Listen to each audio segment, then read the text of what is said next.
आज एका सुंदर कार्यक्रमासाठी आपण सर्वजण उपस्थित आहोत। मी मनापासून आपल्या सर्वांचं स्वागत करतो।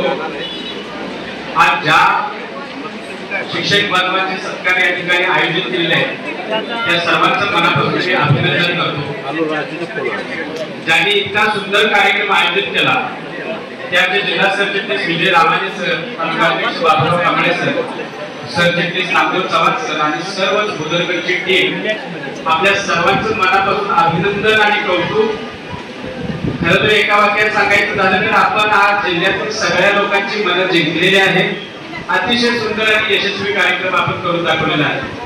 या कार्यक्रमाच्या निमित्तानं आज या ठिकाणावरून आता ज्यांनी मनोगत व्यक्त केलं ते तुम्हाला सर्वांचे मार्गदर्शक कोल्हापूर जिल्ह्याचे पालकमंत्री आदरणीय आंबेडकर साहेब, सर्व अधिकारी पदाधिकारी, संघटनांचे पदाधिकारी, उपस्थित सर्व शिक्षक बंधूंनो, खरं तर कार्यक्रम दरवर्षी होतोय। दरवर्षी तुम्ही आम्ही सर्वजण या ठिकाणी येतोय, पण या कार्यक्रमाची उंची दिवसेंदिवस आणि वर्षानुवर्षे खूप चांगल्या प्रकारे वाढत आहे। कार्यक्रमाचं आखीव आणि रेखीव नियोजन हे या कार्यक्रमाचं वैशिष्ट्य आहे आणि खरं सांगायचं झालं तर या कार्यक्रमाला उंची प्राप्त करून देणारे तुम्ही सर्व शिक्षक बंधू भगिनी, तुमचं कर्तृत्व इतकं मोठं आहे की हा कार्यक्रम आयोजित करावा लागतोय। तुम्ही सर्वांनी ह्या तालुक्याला इतकं मोठं केलंय की मला वाटतं राज्याच्या कुठल्याही कानाकोपऱ्यात गेलो तरी आपल्याला भुदरगड पॅटर्न हा शब्द ऐकल्याशिवाय आपल्याला स्वस्त बसत नाही आणि हे निर्माण करणारे तुम्ही सगळेजण आहात।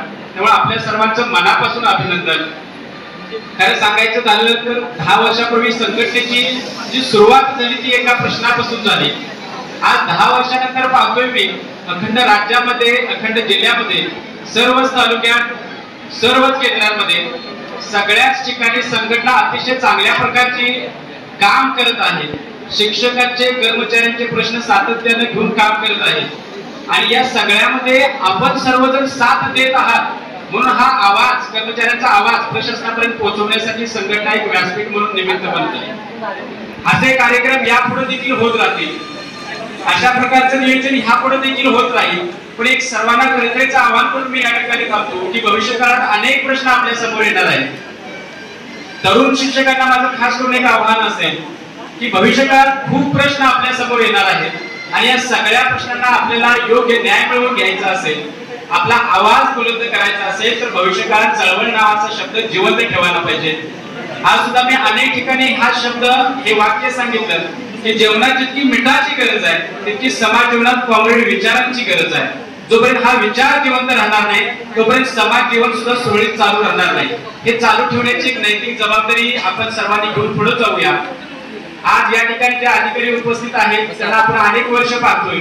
मला वाटतं एक वाक्य निश्चित सांगायला पाहिजे की आदरणीय मेघाने साहेब हे जसे आमदार राधानगरी भुदरगडचे असतात तसे गट शिक्षणाधिकारी सुद्धा राधानगरी भुदरगडचे झाले। भविष्य काळात साहेब आदरेची जबाबदारी आली तर निश्चित हा त्रिकोण पूर्ण होईल।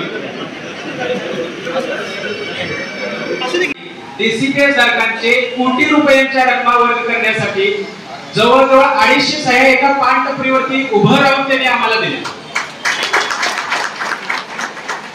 एवढं मोठं सहकार्य साहेबांचा आम्हाला सातत्याने लाभत आहे।